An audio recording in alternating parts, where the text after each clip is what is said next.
Falando dos estúdios da Rádio Muré, mais uma vez a gente tem a oportunidade, o prazer de receber aqui o Thiago Moraes, ele que é da Oman Brand. A gente já teve uma conversa falando sobre brand e o assunto de hoje é sobre rebrand.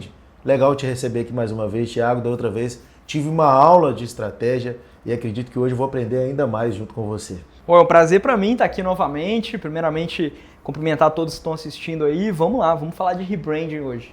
Da outra vez eu aprendi que não é só marca, não é só uma logo. A gente falou um pouquinho sobre o brand.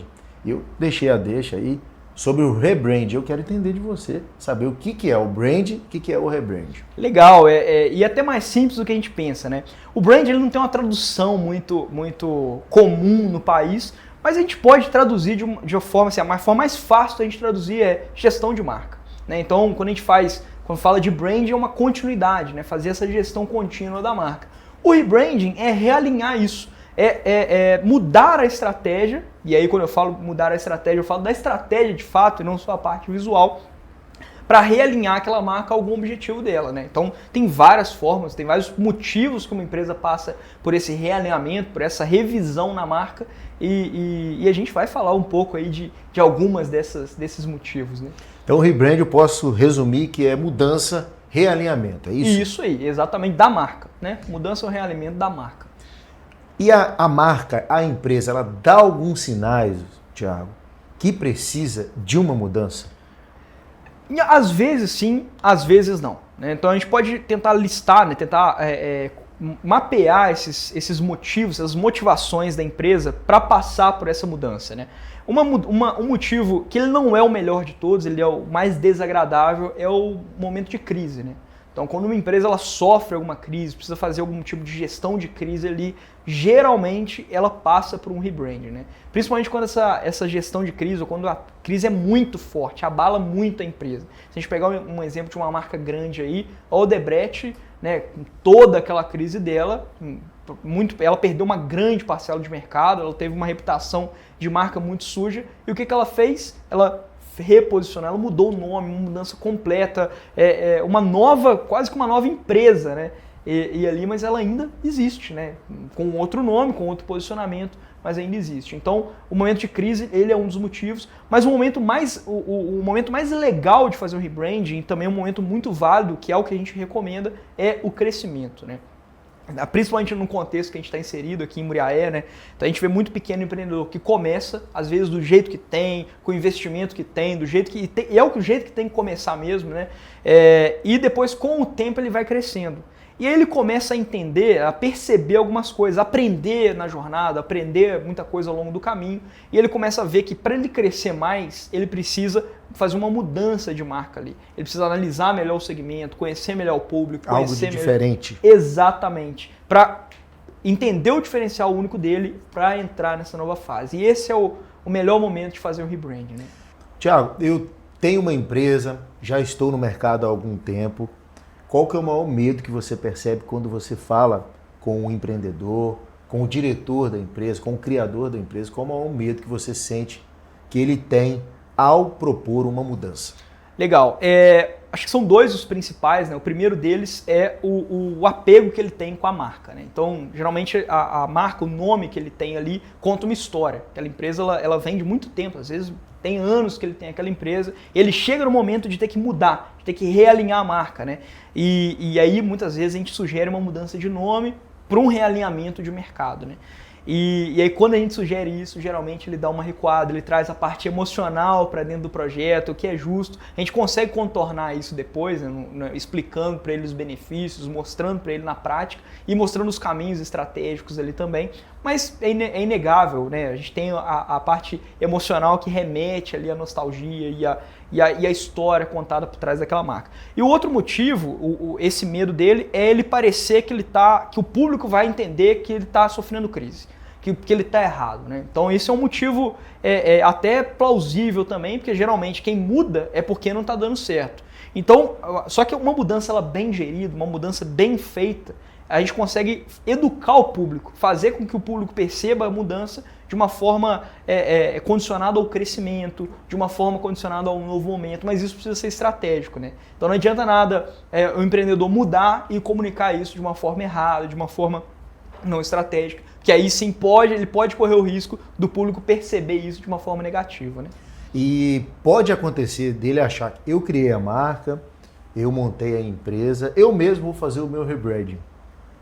E não, né? Quais são os erros da própria pessoa entender que ela precisa de um auxílio para fazer essa mudança? Legal. Quando a gente fala de rebranding, a gente está falando de estratégia. Então a mesma coisa de eu procurar de eu querer fazer uma construção e falar que eu mesmo vou fazer o projeto do engenheiro civil. É a mesma coisa.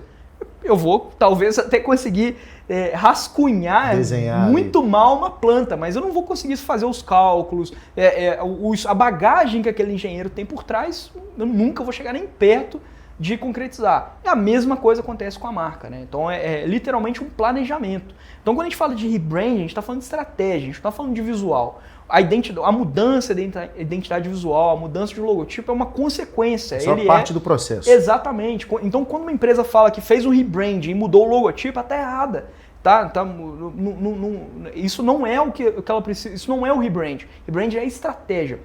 Então, a estratégia precisa ser mapeada, precisa conhecer o público, conhecer o mercado, fazer planejamento, entender o futuro, entender o que aquela marca busca, entender a percepção interna, entrevistar colaborador, entrevistar supervisor, entrevistar sócio, entrevistar percepção externa também, concorrente, entrevista de público, isso tudo faz parte do rebranding e com base em muito dado, aí sim a gente começa a definir estratégia. Então, dá para fazer rebranding sozinho? Não dá. Categoricamente é impossível fazer um rebranding sozinho. O rebranding de verdade, ele não é feito sozinho. Essa mudança, ela dá sinais ou existe, Thiago, na sua opinião, da OMA, um momento ideal de mudar, de evoluir?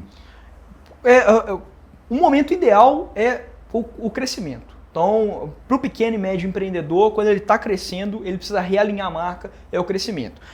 Não tem uma fórmula mágica, né? Não tem aquele momento que, cheguei nesse degrau aqui, agora é a hora de fazer o rebranding. Isso não existe. Varia muito de empresa para empresa. Então, pode ter uma empresa que ela precisa realinhar o público. Às vezes, lá atrás, ela começou vendendo um produto e ela realinhou o mercado, ela começou a vender outro tipo de coisa e ela precisa realinhar, voltar a entender quem é o público dela, alinhar de novo a mensagem. Às vezes, ela está com material todo defasado, a mensagem de marca defasada, então ela precisa de um realinhamento. Esse é o momento ideal. Outra empresa que ela às vezes não está mudando o produto, mas ela está crescendo. Então às vezes a empresa começa aqui na cidade, por exemplo, em Muriaé, e aí ela quer começar a expandir para o digital, por exemplo, ou ela vai para uma outra cidade, lá abre uma filial, e aí às vezes é um público diferente, então talvez esse seja o momento ideal. Então depende muito do contexto, do segmento da empresa, mas o melhor momento é o momento de crescimento. Quando a empresa está crescendo, é sinal que você, muito provavelmente, é legal ter um especialista perto para te auxiliar nesse processo. Né? E para quem está em casa e não entendeu ainda o que é um rebrand, o que é uma mudança, o que é uma evolução, vamos mostrar Vamos lá. Um exemplo prático do que foi isso? Tem uma empresa aqui da nossa cidade, que é muito conceituada, inclusive é parceira nossa aqui na Rádio Mulher, que vocês fizeram esse trabalho. Sim. Que era a antiga RV Consultoria Contábil. Conta um pouquinho desse projeto que foi desafiador, mas que teve um resultado que você se orgulha. Legal. Bom, o desafio que a gente recebeu da RV, né, foi de criar uma nova marca para um momento de expansão que eles estavam vivendo. Né? Então, nesse caso, foi expansão. Foi expansão. Então, é uma marca que ela já, como você mencionou, já estava consolidada, né, uma marca grande como empresa mesmo. E na hora que eles começaram a crescer, eles começaram a ter ruído na marca. Na entrevista anterior, eu brinquei falando que marca é uma coisa, empresa é outra, né? Esse é um exemplo muito claro disso. A empresa estava muito bem estabelecida, mas a marca estava com ruído. E quais os tipos de ruído? Como é que a gente percebeu isso? Primeiro, a gente analisou, a gente fez um diagnóstico muito completo. Então a gente fez várias entrevistas, aplicamos várias ferramentas com sócios, entrevistamos os supervisores, entrevistamos colaboradores, fizemos uma análise muito extensa do segmento. Então analisamos concorrentes, segmento de atuação, projeção de futuro. Então depois desse tanto de análise, a gente entendeu o que eles precisavam e o momento que eles precisavam atingir, os objetivos que eles precisavam atingir. Né? E o ruído da RV foram alguns, né? Mas o principal deles começava pelo nome. Né? RV era um termo muito popular no Google. Quando você digitava RV Contabilidade, eles não eram os únicos que apareciam. apareciam várias outras empresas. Então a gente tem um ruído de comunicação. O domínio que eles tinham, né, não era um domínio que condizia com o que eles precisavam atingir nesse processo de crescimento deles. Então a gente foi mapeando esses pontos e no final da análise, do processo de análise, né, a gente propôs para eles, olha, nós recomendamos que haja uma mudança de nome, porque ela vai ser positiva para a percepção da marca de vocês. Eles foram muito abertos nesse processo e toparam esse desafio, confiaram no processo e assim surgiu a Dacto, que a gente fez depois da análise. Como eu falei, nada é de trás da orelha, né? Então a gente jamais ia sugerir mudar o nome sem analisar. Então a gente primeiro analisou e depois mudou. Daí a gente fez um aprofundamento de marca e com ele criamos o Dacto. E por que Dacto, né? É um nome totalmente estratégico. Hoje, se você digitar Dacto, só Dacto, sem contabilidade no Google, eles aparecem na primeira página. O domínio deles hoje é direto, é dacto.com.br, que está totalmente alinhado com o novo momento, né? E a mudança, né? Que era uma marca já há 15 anos no mercado, como é que foi? Foi muito tranquilo porque foi estratégica, né? Então, eles apresentaram a marca nova para o público deles alinhados com o processo de crescimento. Então, eles apresentaram que estamos mudando porque estamos crescendo. E o público entendeu isso. E o público novo que percebia a marca, percebe também como um processo de crescimento, né? Então, foi totalmente estratégico. Desde o início do diagnóstico até a fase final de implementação. É um case que a gente tem muito orgulho aí de falar. E são detalhes que pra gente que não é da área, talvez não chamaria atenção, que é o site direto, que é a pesquisa no Google. Exatamente. Que é a individualidade. Nesse caso, foi uma individualidade. A empresa se tornou, com essa marca, esse novo nome, única. Com certeza. Você disse. E tem até uma curiosidade, no complemento desse nome, né? Antes eles usavam RV Consultoria Contábil, né? E a gente entendeu que a maior incidência de pesquisa no Google, depois de uma análise dentro da plataforma, né? Que a maior probabilidade de busca era contabilidade de forma direta, né? Então a gente realinhou também o complemento desse nome. Então de RV Consultoria Contábil virou Dacto Contabilidade Consultiva para puxar esse gancho ali da busca no Google e alinhar com a estratégia que eles estavam buscando. Né? Então são muitas nuances, né? E falando em off aqui, a gente poderia fazer um programa inteiro falando do rebrand da Dacto, porque foi um processo muito extenso de análise para chegar no resultado aí bem positivo. E nesse caso, em outros casos, quando vocês vão fazer um rebrand, qual que é o ponto inicial? Qual que é a primeira ação que vocês fazem lá na Uma? Análise, diagnóstico, né? Que a gente tem um serviço recortado chamado diagnóstico de marca. É um serviço quase que totalmente teórico, né? A entrega final dele é um documento de várias páginas mostrando a situação real da empresa. Então, o diagnóstico ele serve para dar clareza para o empreendedor de onde está a empresa dele atualmente e onde que ela pode chegar também, né? Então, no final do diagnóstico, a gente sempre apresenta caminhos de posicionamento, caminhos que aquela empresa pode explorar para que ele tenha um discurso diferenciador no mercado depois, né? Então, o primeiro passo é diagnosticar, é entender qual é o objetivo daquele empreendedor, o que ele está buscando no mercado, no futuro, a marca, por que ele está fazendo aquele diagnóstico, porque está tendo ruído, porque está em crise, porque está em crescimento, como é o caso da Dacto.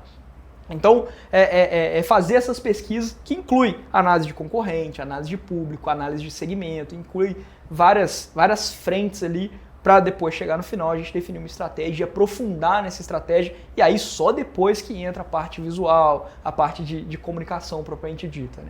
Tiago, quero te fazer um desafio que nem está na nossa pauta, mas eu queria que você desse dicas para quem está em casa e tem um negócio de qual é o ponto que ele pode estar precisando do rebrand.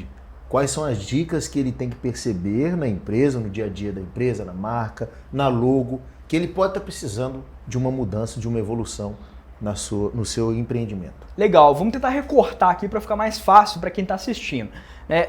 Às vezes, o empreendedor ele pode estar tendo um problema de não saber para quem ele está vendendo. Né? Então, às vezes, ele está vendendo para públicos muito variados e ele está tendo dificuldade em mapear quem são esses públicos, ou passou por uma mudança e percebeu que as vendas caíram, né, ou mudou de ponto, de local, enfim, são vários problemas ali, e ele está percebendo alguma coisa errada e às vezes ele nem sabe muito bem o que é. esse é um ponto de atenção, é um ponto que cabe um diagnóstico, cabe uma análise ali do que pode estar acontecendo, né? Um outro ponto, você falou do logotipo, né? E apesar de falar que o logotipo ele é só depois, ele também pode ser um gatilho de rebranding. Porque às vezes a marca ela começa a crescer, só que ela tem um logotipo defasado ou muito limitado. Então às vezes acontece da gente pegar grandes marcas, grandes empresas, né, na cidade, e ela ter uma versão de logotipo, ela tem uma aplicação, é o logo, e não tem um sistema de identidade visual que condiz com esse crescimento da empresa. Isso também é um alerta, né? Então se você não tem versões diferentes da sua identidade visual, uma paleta de cores bem alinhada, uma tipografia institucional, materiais institucionais bem preparados, né? Versões que adaptam o logotipo a diferentes plataformas, isso hoje é crucial, porque hoje você está, ao mesmo tempo que você está na rede social, você está num outdoor, você está num adesivo que é pequeno, então você tem que ter essa adaptação de logotipo. Então tem isso, né? Se você está tendo essa dificuldade, é um sinal de alerta, é um sinal que muito provavelmente você vai precisar de uma refação, de um rebranding, de uma reanálise. Aí uma pequena consultoria que você talvez ia ter que fechar com a OMA para ter, e o Thiago já deu ótimas dicas aqui para você. Thiago, quem se interessou a fazer um rebrand, a fazer uma mudança aí na sua marca, ou só aí ter umas novas métricas para as estratégias de marketing, a OMA atende pelo Instagram, pelo site, que eu gostei muito de você falar sobre o site. Fala para quem está em casa acompanhando, quais são os canais de comunicação da OMA. Legal, a OMA tem um site que ele não é só um site vitrine, né? A gente tem muito conteúdo para pequeno e médio empreendedor lá. Toda semana a gente posta um artigo focado em pequeno e médio empreendedor. Então, se você se interessou pelo rebrand, se você acha que a sua marca está nesse momento, acesse o site oman.co. Mas se você não precisa, acha que não é o seu momento ainda, não tem problema. Acesse o site mesmo assim, confere os conteúdos que a gente posta lá, porque tem muita coisa bacana. Nosso Instagram também é a mesma coisa, oman.co, oman com L, e lá tem muita informação desse universo de branding, de marca, de identidade visual, que tenho certeza que pode agregar quem está assistindo. Que prazer mais uma vez te receber. Então o site oman.com. Isso aí, exatamente. É um prazer estar aqui. E para você que acompanhou até agora essa entrevista, vai ter mais um encontro, e é muito importante falar sobre o site, porque o site vai ser aí a nossa próxima pauta para outra entrevista, para outra conversa, porque não é só rede social que você pode potencializar o seu negócio, tem outras estratégias que também você pode ter aí na sua loja, na sua empresa, tá certo? Aproveite também para se inscrever no canal do YouTube da Rádio Mulher. É só digitar Rádio Mulher lá na lupa para você se inscrever e ser notificado toda vez que a gente entrar ao vivo, tá certo? Te espero na próxima conversa.